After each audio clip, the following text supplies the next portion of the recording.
জোবায়ের, তরুণ ভোটারদের উৎসাহ কেমন দেখছেন? এবার তারা একটা বড় ফ্যাক্ট, তাদের কথাগুলো একটু জানতে চাই। তারা কি ভাবছেন তাদের নতুন নেতৃত্ব নিয়ে?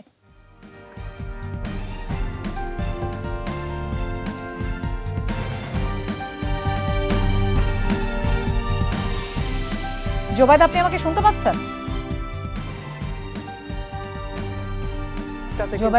তরুণ ভোটাররা একেবারে আমরা দেখি যে জমজমাট আড্ডা দিয়ে থাকেন, কিন্তু ভোট দিতে তারা এখন কিন্তু নিজ নিজ যে সকল এলাকা আছে, ভোটের আসন আছে, গ্রামগঞ্জ যেখানে তারা থাকেন প্রত্যেকে সেখানে চলে গেছেন। পুরো চট্টগ্রাম শহর এখন একেবারে ফাঁকা। ভোটারদের সাথে আমরা যতটুকু কথা বলেছি, তরুণ ভোটার যারা আছে তারা এটাই বলছিলেন যে এই ভোটটা তাদের কাছে অনেকটাই আলাদা এবং তারা এইবার তাদের নিজেদের যে ভোটাধিকার প্রয়োগ করতে পারবেন সেরকম একটা আত্মবিশ্বাস তাদের কাছে আছে। তারা কোনো প্রতীককে আলাদা করে প্রাধান্য দিচ্ছে না। তারা বলছেন যারা তাদের যে মতামত বা আশা ভরসার প্রতিফলন ঘটাতে পারবে তাদেরকেই তারা বেছে নেব। এটা তারা কিন্তু শুরু থেকেই বলে আসছেন আমাদেরকে। এবং আমরা শুধু একটি নির্দিষ্ট কোনো এলাকার বা কোনো বয়স সীমার মানুষের সাথে কথা বলিনি। তরুণ ভোটার যারা নতুন ভোটার হয়েছেন বা যারা অনেক সময় ধরে ভোটার হয়েছেন কিন্তু এখনও তারা ভোট দিতে পারেননি, এরকম প্রায় মানুষের সাথে কথা বলেছে। সবারই একই মতামত। তারা বলছেন এবার তারা একটা সুষ্ঠু, অবাধ, গ্রহণযোগ্য নির্বাচন হবে এমনটা আশা করেন। পাশাপাশি ভোটাধিকার যেটা, সেই ভোটাধিকার তারা প্রয়োগ করতে পারবেন এই আশাটাও তারা রাখছেন।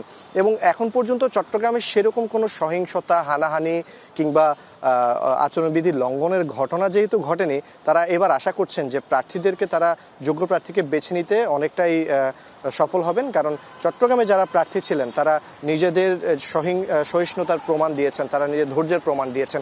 এবার তাদের পালা সেই জায়গা থেকে তাদের প্রার্থীদের মধ্য থেকে যারা সর্বা বা সর্বোচ্চ তাদের আশা প্রত্যাশার প্রতি মর্যাদা দিতে পারবেন তাদেরকে বেছে নেওয়ার। এবং এই কথাটা আমরা বিগত কয়েকদিন ধরে যারা তরুণ ভোটার তাদের সাথে কথা বলেছি।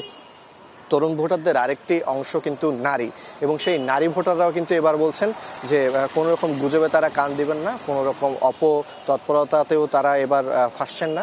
তারা এইবার ভোটাধিকার প্রয়োগ করবেন এবং তাদের ভোটাধিকারটাই কিন্তু একটা গেম চেঞ্জার হিসেবে চট্টগ্রামে কাজ করবে। এবং চট্টগ্রাম নয়, সারা বাংলাদেশেও কাজ করবে। তবে চট্টগ্রামে যেহেতু তরুণের সংখ্যা বেশি বা নারী ভোটারের সংখ্যা বেশি, এইবার প্রার্থীদের জয়ের ক্ষেত্রে গেম চেঞ্জার হয়ে দাঁড়াবে এই তরুণ ভোটার বা নারী ভোটারদের। সব কিছু মিলে যদি বলতে চাই, তরুণরাও প্রস্তুত, ভোট কেন্দ্রগুলোও প্রস্তুত, নির্বাচনের প্রার্থীরাও এতদিন প্রচারণার পরে তারাও মুখিয়ে আছে একটা অবাধ, সুষ্ঠু, গ্রহণযোগ্য নির্বাচনের জন্য। সেটার জন্যই আমাদেরও অপেক্ষা।